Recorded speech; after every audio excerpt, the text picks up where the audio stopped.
Hi, I'm Rick Hennigan. My talk is on Wolfram challenges, and I'll be speaking specifically about developing challenges and some of the challenges one encounters when putting together a more complicated cloud application. Hello, everyone. I'm Rick Hennigan. I'm a software developer at Wolfram Research. Today, I'm going to be talking about Wolfram challenges. How many here are not familiar with Wolfram challenges? Okay. All right, good news is I will be covering briefly what it is from a user's perspective. But the main focus of this talk is going to be on the developer's perspective, like some of the things that I've found useful when putting together this sort of cloud application. So those that are familiar with Wolfram challenges, has anyone here submitted solutions? Anyone on the leaderboard? Not you. Cool. All right. Okay, so like I said, I'll do a brief overview of Wolfram challenges so everyone has an idea of what it is and what it's for.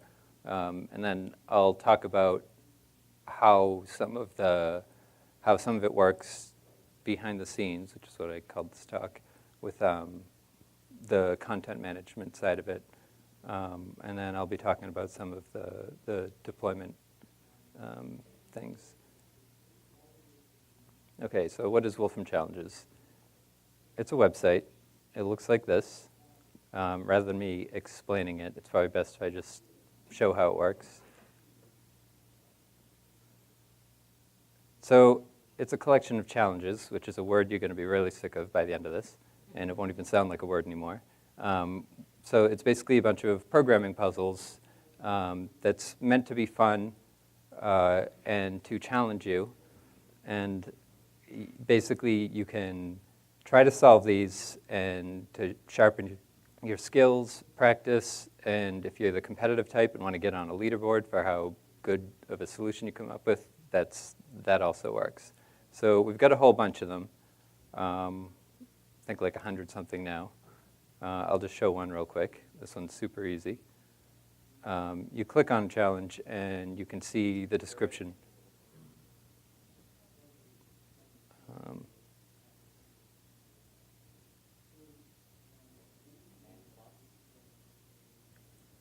There we go.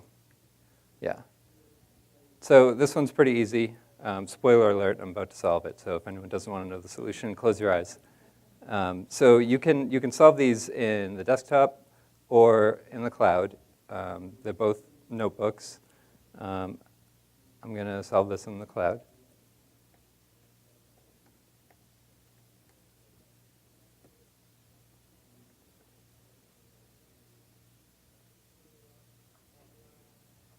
So it's the same thing we just saw, except now it's a notebook.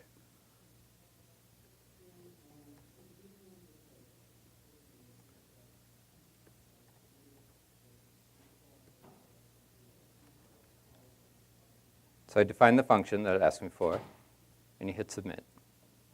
And if you did it right, it'll come back and tell you you were successful, or it'll tell you it was wrong, or it took too long, or it ran out of memory, that sort of thing. And then the neat thing about this is we have this leaderboard that shows basically the top score for each of these types of metrics. I'm not going to go into too much detail now about how those are measured, because that would take a while, but you can kind of mouse over them to get an idea. So,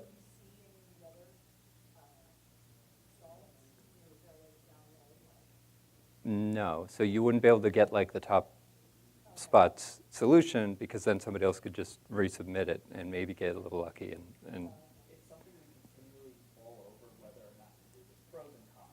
Basically, solutions can leak, right? yeah. It's just like for kids, even if they see it, they just want to see it.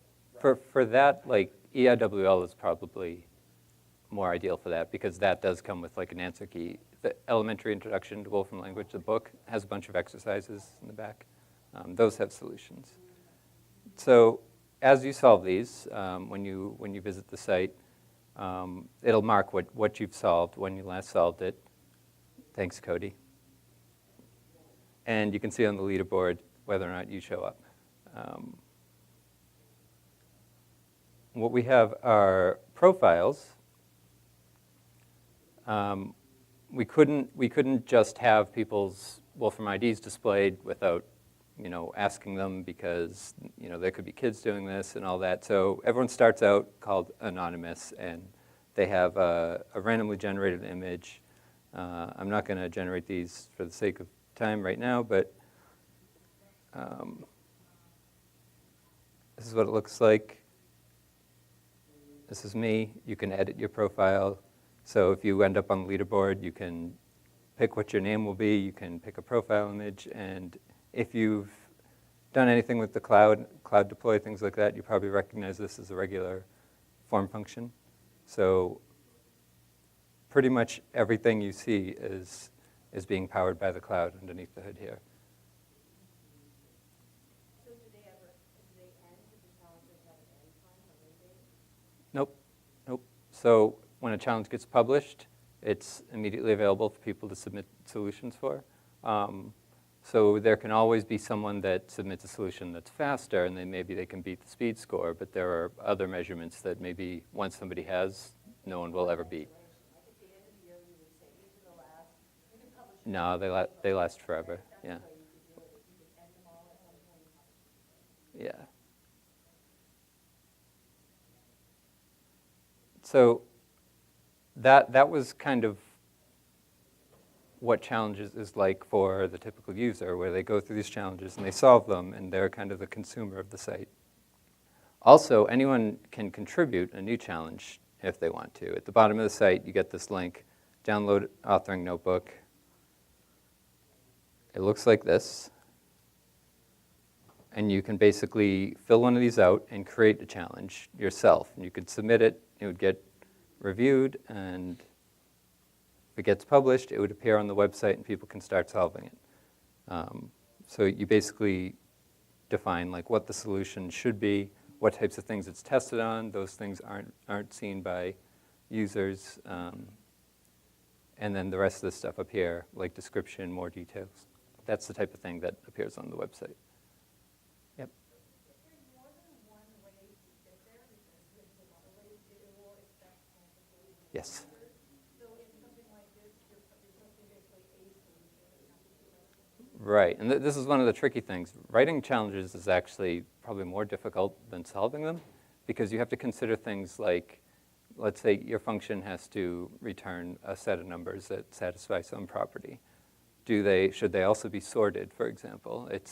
You have to be really specific about what you're asking for, and if you're not, then users will run into issues where like, well, my answer is correct. It gets the thing asked for, but the author's solution did something slightly different, and it wasn't clear. So it is kind of tricky as an author.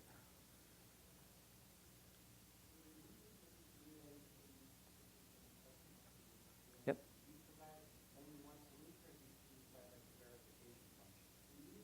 You can provide a verification function. It's not documented in this template. We will have a new version of that authoring notebook coming out that will document that, but you can give an explicit function to compare the two results to determine if they're equivalent. So you could have like sort argument 1, same Q argument 2, and if that were true, then you would consider it correct. Otherwise, author's function with an input, user's function with an input, it's just comparing to see if they're the same. But it's pretty much unlimited with how much equivalence you want to add into that function. Yeah. So if you want to use, like, convert everything to numerical real numbers as opposed to integers, you could do that to consider them equivalent and then compare that they're close enough. So when someone does submit one of those, we have this publishing workflow where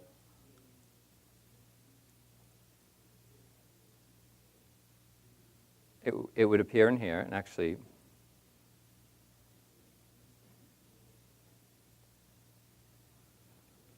I'm just going to do this real quick for an example.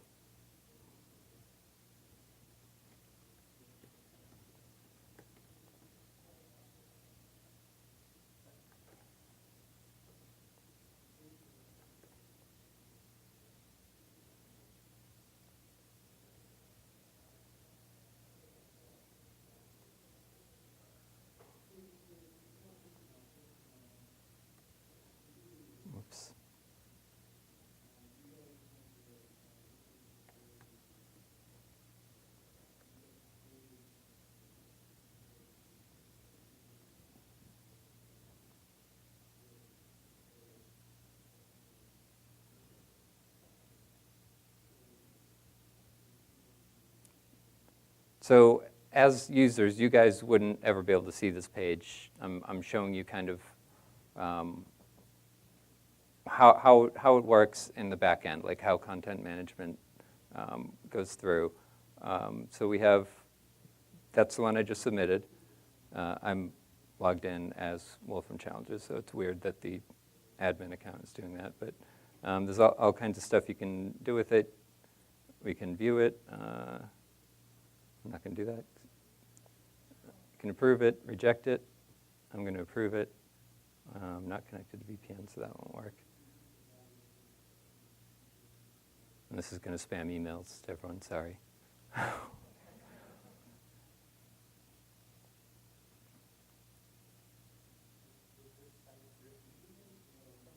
Yep.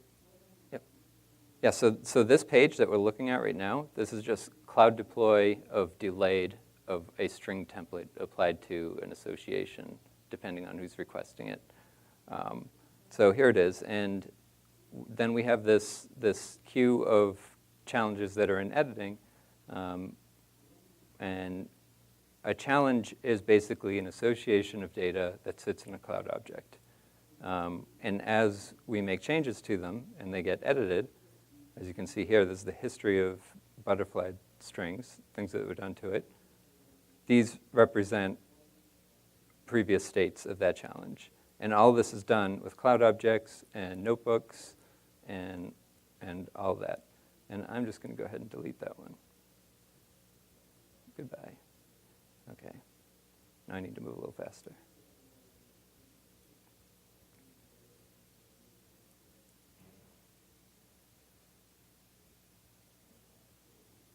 So, like I was just saying before, just so I can convince you that I wasn't lying, it is just a delayed expression.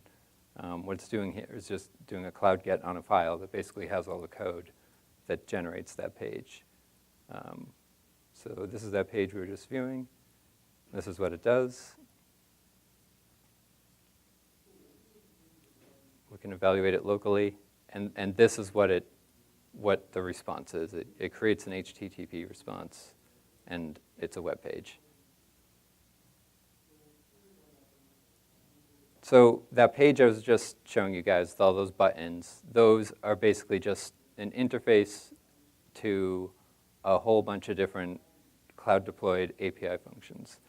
Like this one, there's a button.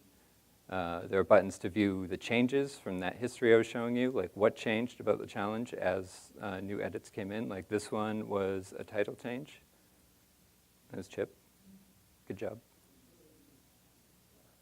And it shows like what data in the metadata was changed, that type of stuff.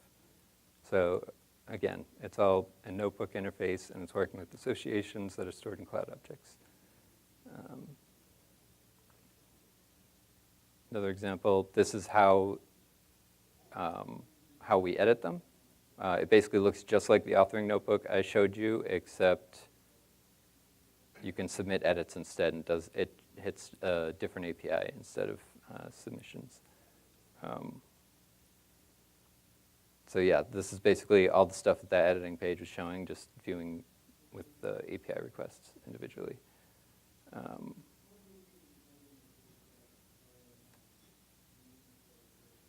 So that challenge, butterfly strings, this is where it lives. It's just in a cloud object. And this is what lives in there. So it's powered by cloud objects, like I was saying. It uses data bin for tracking submissions to keep like the long-term storage of things people submit. There's data in here to figure out how to generate the notebooks from it. But that all just lives in a cloud object. And every time edits are made, edits are moved into a new cloud object, so we retain the history. So, like I was saying, there's that delayed content management page, and that's basically an interface to all these API functions, but there's all kinds of other stuff as well. So there's a lot of moving parts to the Wolfram Challenges site. So there's various things like API functions, delayed, scheduled tasks, things like that. And one of the things I found really useful when trying to organize all these different parts and keeping them consistent is to basically attach metadata to everything you deploy. Like keep track of your package version that it was deployed from. And I can actually show that in one of these. So the API that actually tests the solution, when I hit that, when I submitted my answer, this is the metadata for that. What the permissions are, the file and the package it was defined from. And I can quickly check, like, what package version did I deploy this from? When was it deployed? What version of the cloud was it when it was deployed? What version of the cloud is it now? So usually that's something I watch out for. And these no longer match. That means I probably need to make sure I redeploy some stuff to make sure it's all consistent with new cloud versions. So this is just to give you an idea of like what types of expressions in there. And these are the scheduled tasks, and it's tracking the typical scheduled task information types of things. So these are some of the challenges involved with developing challenges. They're very challenging. So when I make changes to the code in the package where I define all this stuff, how do I know what needs to be redeployed? I have something like 80-something things that I need to cloud deploy or cloud put, things like that. It would take a long time if I had to do every single one each time. How do I know when something's going wrong? As developers with Wolfram language, we're mostly used to working with notebooks in the front end where we evaluate something, we see the output, and we make a decision based on that output, like what do we do next? If we get an error message and we're like, oh, something's wrong, I'm not going to do this next thing until I figure that out. When you deploy an API function with this big block of code, you're basically sending it off and just crossing your fingers and hope that it does what you expect. And that's pretty difficult. So my approach to that was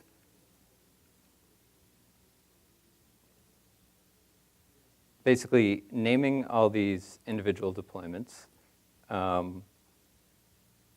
and I track the code version to figure out to make sure if something's out of date, maybe I need to redeploy it. I can quickly check them all right here. And this one is out of date. It's very out of date, but it's obsolete, and I just haven't deleted it because, I don't know. It's something that's not accessible from the site anywhere. For your definitions, so that cloud object I was showing before that's in the delayed, the code that it runs is actually just this binary deserialize of a byte array. I'll explain in a minute why and what those are, but all of them are like this. Everything I've deployed has a name. It goes to this definitions folder and gets the named code. So one of the things I figured out pretty early on is WXF format, which is what you get with binary serialize, binary deserialize, or exporting to WXF. That can retain some information about whether or not expressions are initialized. And this is kind of a super technical example that maybe is a little weird, but this function, you can't just cloud deploy this normally and have it work, which I'll explain after if anyone has questions about that. So what I was mentioning before about the issue with deploying something and just hoping it works, and you never see if anything's going wrong.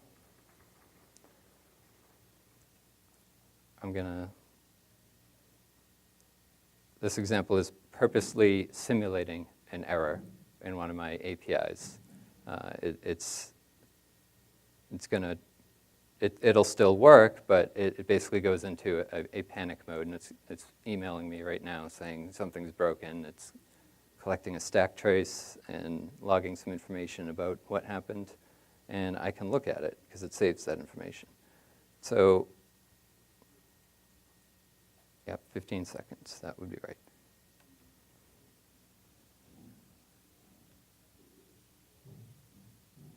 So this is what happened. I have the evaluation data. It tracked what message was generated. It's this one, a test message was requested. It says what was being evaluated when it happened, where it was evaluated when, what version of the package it was, what machine it was running on, so all kinds of different metadata, which is super useful when debugging.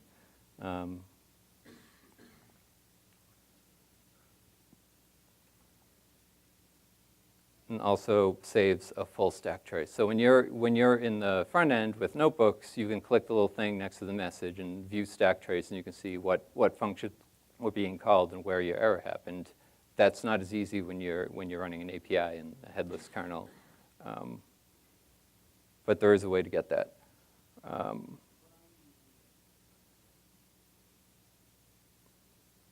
So this is an example that I can probably skip over.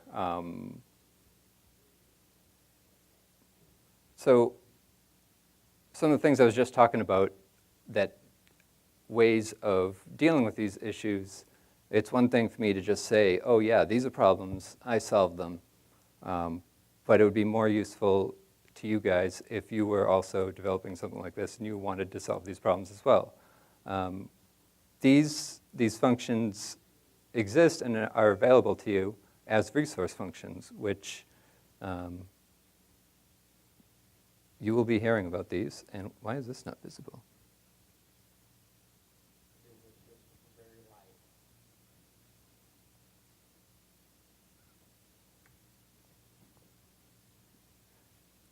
So these are functions, and a lot of these solve the problems I was talking about. I packaged them up from Wolfram Challenges code and submitted them to the function repository, which, if you guys don't know what that is yet, that's fine. Just attend the talk tomorrow, and you'll get the full details. But most of these things I talked about are available for you to use there, and there are more coming. So you'll definitely want to check that out. And Do you know of any large commercial websites that are doing similar things? to Wolfram Challenges? Well, yeah. Similar, sure. For the types of things that Wolfram language really excels at, there's nothing else even remotely close to the ability to just take code as data. So a piece of code in Wolfram language is equivalent to a piece of data. We can take that code, compute stuff with it. Someone built, like, because I'm building an innovation challenges website, Mhm. building the business plan, so I would do something very similar. So I'm saying, are there other commercially available production websites that have done something similar to what you've done with Wolfram, using Wolfram? Oh, using Wolfram? I mean, there's the EIWL I was mentioning before was made by Wolfram. It's Stephen Wolfram's book. I did the API for doing the automated grading for that, but Are any other customers doing that? I think so. Okay. Yeah. I'm curious about your, how you do unit testing against cloud deploy. I think there was a little bit of error checking in there, but I'm trying to reference a standard sort of software deployment pipeline. Mhm. Sometimes challenging in the Wolfram environment, when can you apply a Wolfram script to something and when can you webhook to do a unit test? How do you guarantee that you've got, a standard, like, you want to assert something about a property of a cloud object deployment, that it's obeying the behavior you would expect to behave? Well, it depends. Like, are you familiar with the unit testing framework that ships with Wolfram language? Like, Not in a limited way, but it's a standard unit testing something that's very familiar with that. yeah. So one of these, the example I skipped over is actually that's not the one I meant.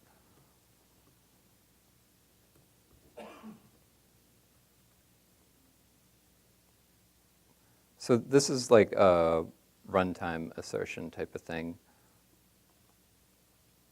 I'm not used to this keyboard, sorry.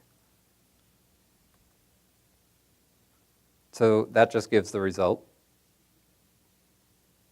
If you want to put a constraint on what you expect that output to be, you can give it as a second argument here. And it'll fail if it doesn't match. Also,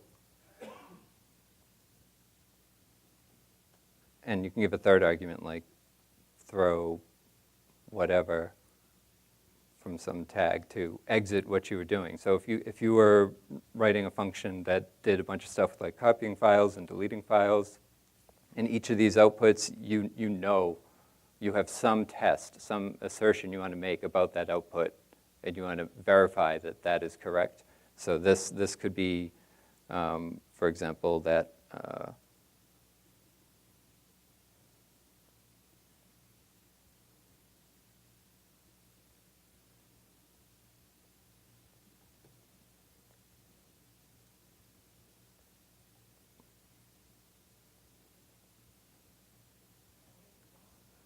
so this will evaluate copy file and check that the output is something that file exists returns true.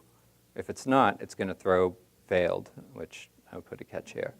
And that way, you can be sure that it's going to stop right here if that condition is not satisfied. It's not going to run this delete file. It's not going to collect Go, or it's not going to pass Go, collect $200 and all that. You could basically have these checks in place on a step-by-step basis to kind of make things safer. Now that's like runtime testing. So that's during the evaluation of your function, you're checking to make sure things are consistent. Because something like copy file of cloud objects, you're doing a web operation. What if there's a network issue? It's not something you can fully test and check for at before deploying the code and be like, okay, it checks out, it's good to go, it's never going to be a problem. It's nicer to have something that checks at runtime as well, so you can basically, I could have this throw be a send mail. This failed for this reason, fix it, type of thing, and that's what this does. It emails me if there's something wrong. In fact, I have emails sitting in my inbox now because of that test message I did. So runtime checking, I think, is very important for cloud deployed code. And this is mainly for the bigger, more complicated stuff that's powering something that you want to make sure it keeps running. And then there's also the testing framework that comes with.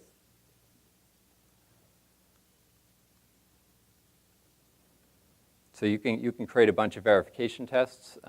There's a whole interface built in for generating these. And you can basically set up a test suite, something that you want to periodically run to make sure things are working the way you expect. But like I was saying before, you still always want to be checking stuff at runtime to make sure things are still working the way you expect. Yeah. Thank you for the gentle market balance also. Yeah, that was cool. Yeah. Great. Thank you. Yeah. Is there a way to make private challenges or at least a private leaderboard? Yes. And I've done that, actually. I actually have like 10 different deployments on my own account of challenges. If you had the package that I wrote, which I don't think I can just. So I have to use your package. There's no, like I can't submit a challenge and say this is private. We have had some conversations in the past about exposing that. We weren't sure who would be excited about it, but we thought maybe teachers in a classroom would want their kids to compete against each other. And in fact, at the Wolfram summer camp last year, Rick made us a private challenge room, and all the students competed against each other, and it was fun.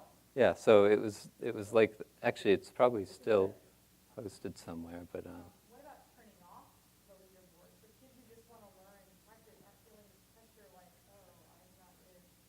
That's a fantastic idea. I don't think we've ever talked about that. Because one of the things I'm working with students is for we're now using Wolfram for the first time with conscious thinking, and I had to advertise the club as a non-competitive club because so many of the clubs and things dealing with computers and stuff are all about some context at the end of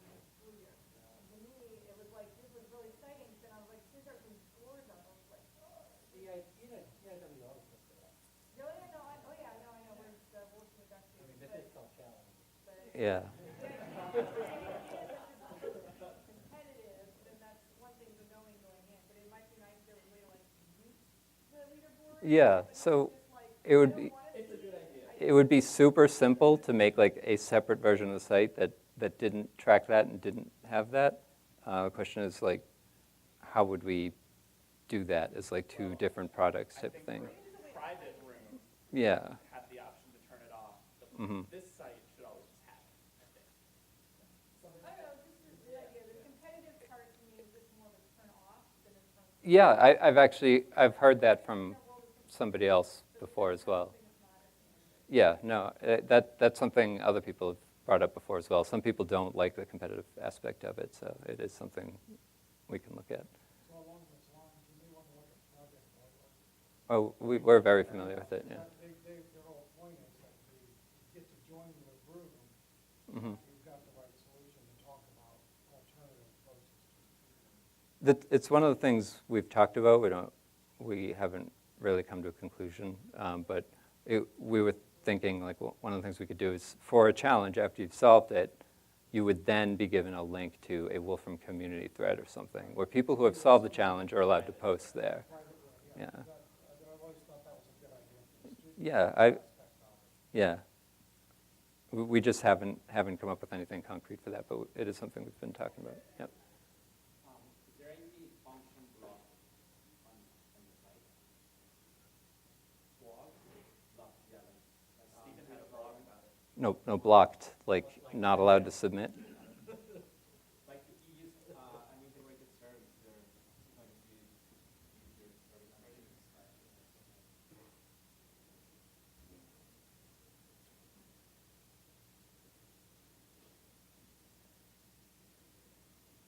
What should I try?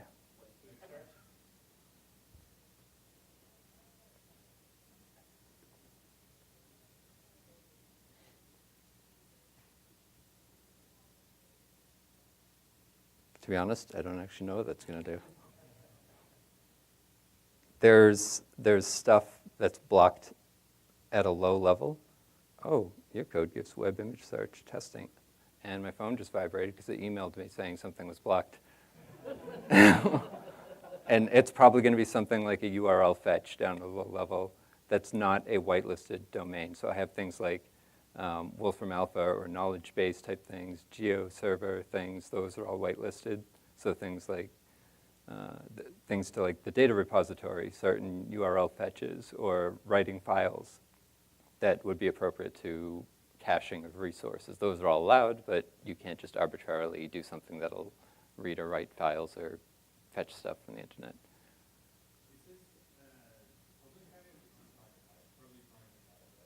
Say that again, sorry. No, this is public Wolfram Cloud. Yep, yep. So there's nothing really going on here that anyone couldn't do if they wanted to put the time into building something like this. So it's not like we're using any hidden magic stuff here. It's all public cloud running it. Can you contribute with any challenge from the cloud? Because you show one that you can download notes and deploy it to the challenge. But you need that to do that all from the cloud.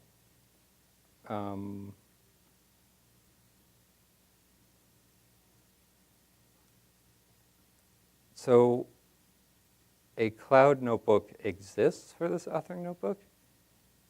It's not accessible anywhere because we just haven't really tested it. It might work.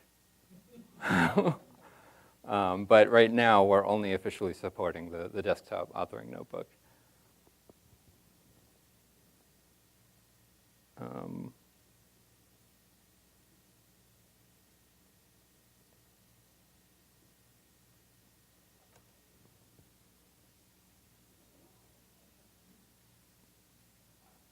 Yeah, I actually totally forgot this existed until you mentioned that. Do you know any demographic data on people and any challenges, like do you have any, or, non? We don't store much like identifying information. It's stored by things like Wolfram UUID, so it binds to like the account and things like that, but we're not. I think there are things like geolocation, I think, would show up based on some of the data bin operations, things like that. But there's a lot of things tracked about like the solutions themselves and things about like, you know, the notebook and a lot of metadata, but like personal information, we're not really collecting that. Yeah, and I can't actually type in this, so yeah. Submitting the authoring notebook from cloud isn't supported. You can do that from desktop, though. But solving the challenges you can do in either, and I found the cloud notebooks are actually a bit more convenient. Do you have an automated place where you collect feature input requests, each function input? Say that again? That's it? Yeah, and we actually have a new version of this that isn't there yet. So this is going to change soon. But we do have a way to provide feedback directly about challenges coming very soon. Yeah. Yeah. Are you planning on encouraging everyone in the room to go through live coding? Yes. Yes. And in fact, I wrote some stuff for the solution testing for that too, which I'm not 100% sure it's going to end up being used, but I think some of the stuff I wrote might be involved in that. So I have personal interest in that. But yeah, you guys should all give that a shot. And you should also give some of these challenges a shot because they're challenging.